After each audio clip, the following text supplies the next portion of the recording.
மகர ராசிக்காரர்களுக்கு திருப்பதி ஏழுமலையான் வழிபாடு எத்தகைய திருப்பங்களை ஏற்படுத்தும் என்பதற்கான சுருக்கமான பார்வை இது. ஜோதிடப்படி உங்களுடைய அதிமுக்கியமான 6 மற்றும் 9ஆம் இடங்களின் அதிபதியான புதனின் அதிதேவதை திருப்பதி பெருமாள் என்பதால் அவரை தொடர்ந்து வழிபடுவது உங்கள் லைஃப்ல இருக்கிற அத்தனை தடைகளையும் உடைச்சு மிகப்பெரிய அதிர்ஷ்டத்தை ஈர்க்கும். முதலாவது, போராட்டங்கள்ல அபார வெற்றி. அடைப்பட்ட தண்ணீர் குழாயை சரி செஞ்சா எப்படி தண்ணி சீராக பாயமோ அதே மாதிரி உங்க தீராத கடன், ஐடி மற்றும் அரசு வேலைவாய்ப்பு சிக்கல்கள், விவாகரத்து முரண்பாடுகள் எல்லாத்தையும் பெருமாள் சரி பண்ணிடுவாரு. அல்சர், முதுகுவலி போன்ற நோய்கள் கூட காணாம போயிரும். இரண்டாவது, 9ஆம் இடத்தின் நன்மையான பாக்கியம் மற்றும் குருவருள்.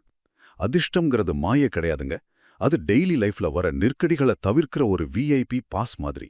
இந்த விஐபி பாஸ் மூலமா ஆபத்துகள்ல இருந்து நூலிழையில தப்பிக்கலாம், குழந்தைகளுக்கு ஈஸியா ஸ்கூல் சீட் கிடைக்கும், தந்தை வழி சொத்துகள் கூட எந்த சிக்கலும் இல்லாம உங்க கைக்கு வந்து சேரும். இறுதியாக, மூட நம்பிக்கைகளை உடைப்போம். குறிப்பிட்ட நட்சத்திரம் அல்லது திதியில தான் கோவிலுக்கு போகணும்னு எந்த அவசியமும் இல்ல. உள்ளூர் பெருமாள் கோவில் ஒரு லோக்கல் நெட்வொர்க் மாதிரி உங்களுக்கு நன்மை செஞ்சாலும், லட்சக்கணக்கான மக்களோட நம்பிக்கையை சுமக்கிற திருப்பதி தான் அளப்பரிய ஆற்றல் கொண்ட மெயின் சர்வர். அங்க கிடைக்கிற எனர்ஜியே தனி. சுருக்கமா சொல்லப்போனா, உங்களோட அன்றாட போராட்டங்களை மாபெரும் வெற்றியாகவும் பழைய புண்ணியங்களை நடைமுறை அதிர்ஷ்டமாகவும் மாத்துற ஒரு மேஜிக் சாவிதான் இந்த திருப்பதி வழிபாடு.